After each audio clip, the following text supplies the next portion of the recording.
इस वक्त की बड़ी खबर 10वीं और 12वीं के छात्रों के लिए सीबीएसई की 10वीं और 12वीं की बोर्ड परीक्षाएं रद्द कर दी गई है। एक अहम फैसला आज लिया गया। कोरोना के बढ़ते हुए मामलों को देखते हुए 10वीं और 12वीं की परीक्षाएं टाल दी गई हैं। 10वीं की सभी छात्र प्रमोट किए जाएंगे। 10वीं की परीक्षा पूरी तरह से कैंसिल कर दी गई है और बोर्ड इसके लिए क्राइटेरिया तय करेगा जिसके तहत छात्रों को प्रमोशन मिलेगा। अगर कोई छात्र रिजल्ट को लेकर संतुष्ट नहीं है तो उसे परीक्षा देने का मौका दिया जाएगा और ये परीक्षाएं परिस्थितियों के सुधार के बाद ही कराई जाएंगी। वहीं 12वीं की परीक्षाएं फिलहाल टाल दी गई हैं और 12वीं की बोर्ड परीक्षा को 1 जून को जो बैठक होगी उसके बाद ही उस पर कोई फैसला होगा। आज प्रधानमंत्री मोदी और शिक्षा मंत्री की बैठक में इसको लेकर फैसला किया गया है।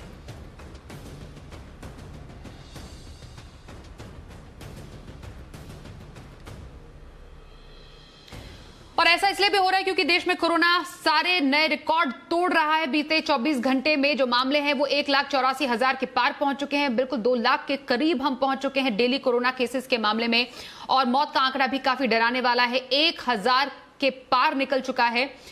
देश में कोरोना के एक्टिव मामले अब 13 लाख के पार पहुंच चुके हैं। ये भी समझिए पिछले कुछ दिनों से देश में लगातार प्रतिदिन 1.5 लाख से अधिक कोरोना के पॉजिटिव मामले सामने आ रहे हैं, जिससे चिंता और भी ज्यादा बढ़ती जा रही है। कई राज्यों ने अपने अपने लेवल पर प्रतिबंध लगा दिए हैं, लेकिन उसके बावजूद अभी फिलहाल कोरोना की चेन तोड़ने में कोई कामयाब नहीं हो पा रहा है।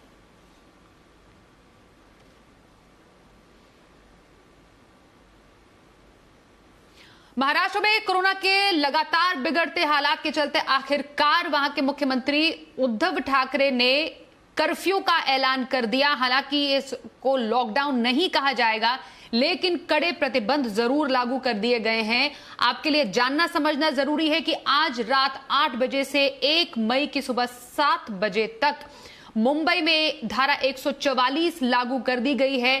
सिर्फ जरूरी सेवाएं यानी एसेंशियल सर्विसेज को ही इस दौरान इजाजत होगी। अगर आप किसी कारण घर से बाहर निकलते हैं तो आपको इसकी पक्की तौर पर वजह देनी पड़ेगी कि आप घर से बाहर क्यों निकल रहे हैं। जाहिर तौर पर मेडिकल सेवाओं से जुड़े हुए हैं या फिर बाकी सेवाओं से जुड़े हुए हैं, उसके लिए आप पर कोई पाबंदी नहीं है। उसके अलावा पब्लिक ट्रांसपोर्ट तो चालू रहेंगे, लेकिन उस पर भी कुछ रेस्ट्रिक्शंस रखी गई हैं।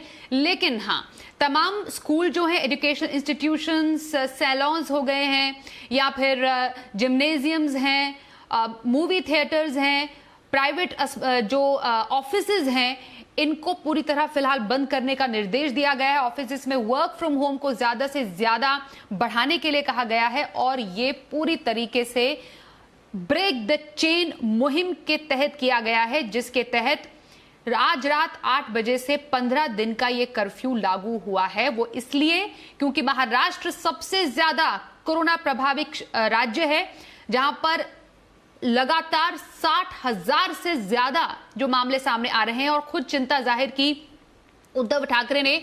और उन्होंने कहा, यहां तक कि उन्होंने केंद्र से अपील की है कि जिस तरीके से जो अस्पतालों में बेडों की कमी हो रही है या ऑक्सीजन सिलेंडर्स की कमी हो रही है, उसको लेकर अब युद्ध क्षेत्र पर काम करने की जरूरत है। पूरी तरह से वो तैयारी तो जरूर कर रहे हैं, लेकिन समस्या ये है कि केसेस इतने ज्यादा बढ़ रहे हैं कि पूरी जो मेडिकल व्यवस्था है वो चरमरा सी रही है। एकता से बात करते हैं। एकता, सबके लिए समझना और जानना जरूरी है, आज रात 8 बजे से अगले 2 हफ्तों के लिए क्या खुला क्या नहीं? जी बिल्कुल स्वाति, अगले 2 हफ्तों की अगर हम बात करें तो महाराष्ट्र में जो लोग हैं वो अपने आसपास के इलाकों से, जो भी उनके नजदीकी ग्रोसरी स्टोर हो गया या फल फ्रूट सब्जी वाला हो गया, वो खुला रहेगा। मेडिकल से जुड़ी जितनी भी सर्विसेज हैं वो खुली रहेंगी।